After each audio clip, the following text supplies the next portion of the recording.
Hello friends, good morning. मैं हूं MJ और जैसे कि देख रहे हैं फ्रेंड्स, ये हमारा एक हाइबिस्कस का प्लांट है। और जैसे कि अभी आपने इसकी साइज़ देखी, ये फ्लावर की 6.5 इंच का ये फ्लावर है। बहुत ही बड़ी साइज़ का फ्लावर है, पूरा मेरे एक पाम की साइज़ का ये फ्लावर है।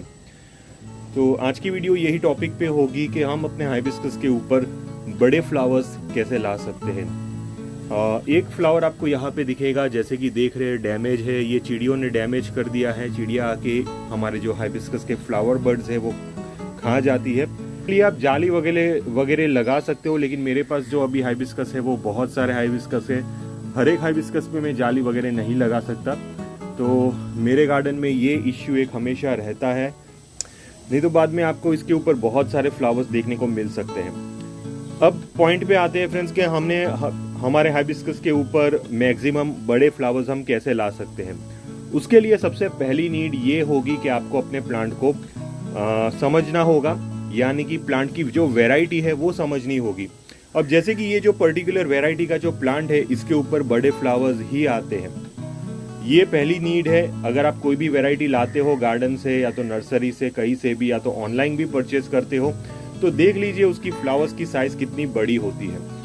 तो ये पहली नीड है कि फ्लावर्स की साइज वैरायटी के हिसाब से डिपेंड होती है। अब ये एक वैरायटी है। अब दूसरी जो देसी वैरायटी के जो हाइबिस्कस होते हैं, उसके ऊपर आप ज़्यादा बड़े फ्लावर्स तो एक्सपेक्ट नहीं कर सकते। जैसे कि ये जो वैरायटी है, इसके ऊपर ज़्यादा बड़े फ्लावर्स एक्सपेक्ट नहीं कर सकते। दूसरा मैं आपको देसी वैरायटी दिखा देता हूँ, जैसे कि ये जो वैरायटी है, इसके ऊपर से भी आप ज़्यादा बड़े फ्लावर्स एक्सपेक्ट नहीं कर सकते। इनकी जो फ्लावर्स की साइज़ होगी वो 2 इंच के आसपास हो सकती है। तो वो एक वैरायटी डिपेंड करती है। दूसरी वैरायटी आएगी फ्रेंड्स, जिसके ऊपर बहुत सारे हाइबिस्कस के फ्लावर्स होंगे। जैसे कि ये जो वैरायटी देख रहे हैं फ्रेंड्स, ये वैरायटी के ऊपर आपको बहुत सारे फ्लावर्स देखने को मिलेंगे। तो यहाँ पे भी फ्रेंड्स आपको फ्लावर्स की जो साइज़ है वो छोटी देखने को मिलेगी। लेकिन फ्रेंड्स, जो कुछ ऐसी वैरायटी होती है जो सिंगल फ्लावर्स प्रोड्यूस करते हैं, ज़्यादा बंच में फ्लावर्स नहीं प्रोड्यूस करते हैं, वहाँ पे आपको बड़ी वैरायटी देखने को मिलेगी। अब यहाँ पे जो देखेंगे फ्रेंड्स, यहाँ पे सिंगल फ्लावर हमारे डेवलप होते हैं। जैसे कि ये सिंगल फ्लावर हमारे प्लांट के ऊपर डेवलप हुआ है। दूसरा, उसके नीचे वाली ब्रांच से एक फ्लावर यहाँ पे डेवलप हुआ है, और उसकी साइड ब्रांचेस से फ्रेंड्स दूसरे फ्लावरिंग बर्ड्स डेवलप होते हैं। यानी कि बंच में एक ही स्टिक के ऊपर 4-5 फ्लावर्स इसके ऊपर डेवलप नहीं होते। तो बाद में इसके ऊपर आपको फ्लावर्स की साइज बहुत ही बड़ी देखने को मिलेगी। और यही वैरायटी में अगर बहुत सारे अगर आप फ्लावर्स लेते रहोगे, तो बाद में आपके प्लांट के ऊपर फ्लावर्स की साइज उतनी ही छोटी हो जाएगी। तो ये बहुत ही बड़ा रीज़न है जो आपको ध्यान में रखना है। जितनी ज़्यादा क्वांटिटी में आप फ्लावर्स लोगे ये प्लांट के ऊपर, उतनी ही फ्लावर्स की साइज उसकी छोटी हो जाएगी, क्योंकि एनर्जी जो होती है फ्लावर्स प्रोड्यूस करने के लिए वो सारी डिस्ट्रीब्यूट हो जाती है। तो करना ये है कि जो भी ऐसे बर्ड्स आपको दिखे जो थोड़े से वीक हो या तो डैमेज हो, उसको हटा दीजिए। जैसे कि ये जो बर्ड है वो मेरे लिए अभी यूजलेस है, क्योंकि ये खराब हो चुका है, तो उसको मैं पिंच करके हटा दूंगा। तो ये चीज़ करना बहुत ज़्यादा ज़रूरी है, क्योंकि इससे फ्रेंड्स आपके जो दूसरे फ्लावर्स अगर प्लांट के ऊपर डेवलप होंगे, जैसे कि ये जो प्लांट के ऊपर फ्लावर डेवलप होने वाला है, उसकी साइज बड़ी साइज निकलेगी और प्लांट बहुत ही खूबसूरत दिखेगा। तो ये एक चीज़ आपको ध्यान में रखनी है। तीसरी इंपॉर्टेंट चीज़ ये है फ्रेंड्स कि जब भी आपके प्लांट फ्लावरिंग्स कंप्लीट कर देते हैं, फॉर इंस्टेंस मैं आपको बता देता हूं, जैसे कि फ्रेंड्स कोई भी आपका जो प्लांट फ्लावरिंग कंप्लीट करता है, तो प्लांट के फ्लावर्स को यहाँ से स्टिक के पास से आप कट कर दीजिए। बहुत बार होता क्या है कि प्लांट अपने फ्लावर्स गिरा देता है, लेकिन यहाँ पे से फ्रेंड्स फ्लावर गिरता है, नीचे वाला इसका बड वाला हिस्सा वैसे एज इट इज ही रहता है। तो ये चीज नहीं होनी चाहिए। इससे प्लांट धीरे धीरे अपने सीड पॉट पे काम करेगा, आपके प्लांट के ऊपर फ्लावर्स की क्वांटिटी कम आना शुरू हो जाएगी, और जो भी फ्लावर आएंगे वो छोटी साइज के आएंगे। तो ये चीज ध्यान रखिए कि जब भी आप अपने प्लांट के ऊपर फ्लावर्स खत्म होते हैं, तो स्टिक के पास से ही सीधा प्लांट के फ्लावर्स को कट कर दीजिए। तो ये एक चीज़ आप कर सकते हैं जिसकी वजह से आपके जो प्लांट के फ्लावर्स है वो बड़ी साइज के निकलेंगे। अब आपको मेजर चीज़ का ध्यान ये रखना है कि सबसे पहली चीज़ होगी क्लाइमेटिक कंडीशन।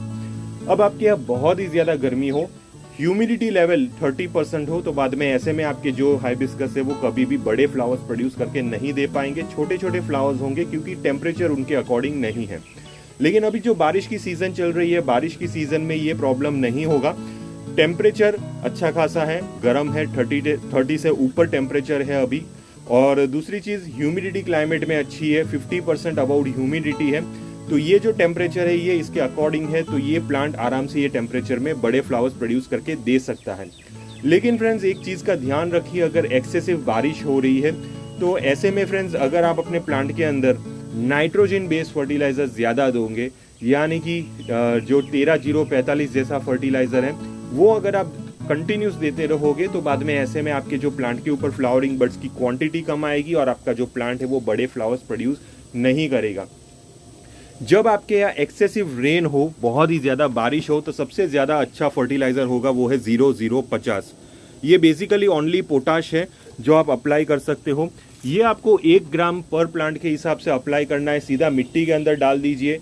वेस्ट डिकम्पोजर अगर आपके पास हुआ तो बहुत अच्छा है। वेस्ट डिकम्पोजर वाले लिक्विड में, डाइल्यूटेड लिक्विड में आप उसको अच्छी तरह मिक्स करके आप अपने प्लांट के रूट सिस्टम के अंदर इसको अप्लाई कर सकते हो।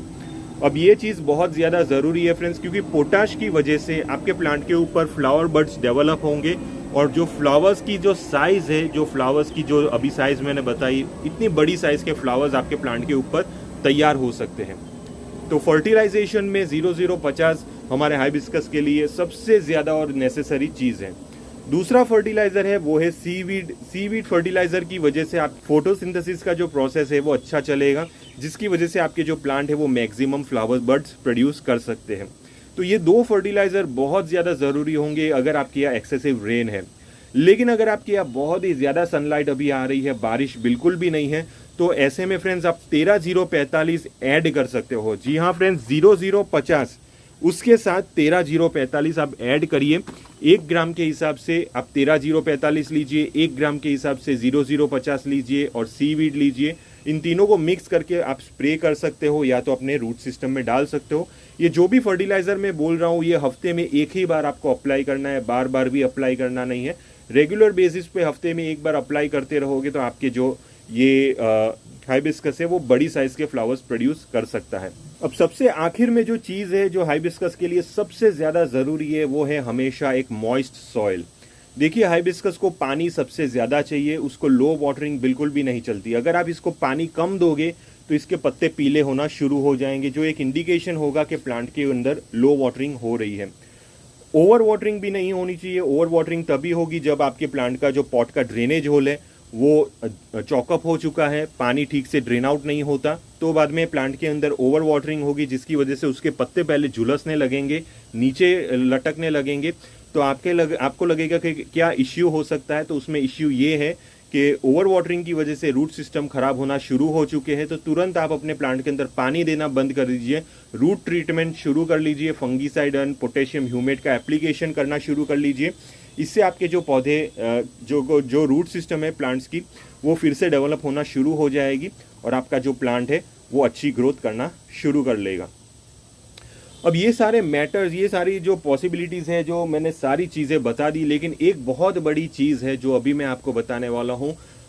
ये सारी चीज़ें आपने कर ली, ओवरऑल आपने सारी चीज़ें कर ली, लेकिन फिर भी आपका जो प्लांट है वो फ्लावरिंग बड्स प्रोड्यूस नहीं कर रहा है और छोटे फ्लावर्स प्रोड्यूस कर रहा है। तो उसका मेन रीज़न ये होगा कि आपके प्लांट को चाहिए रिपोर्टिंग और रूट प्रूनिंग।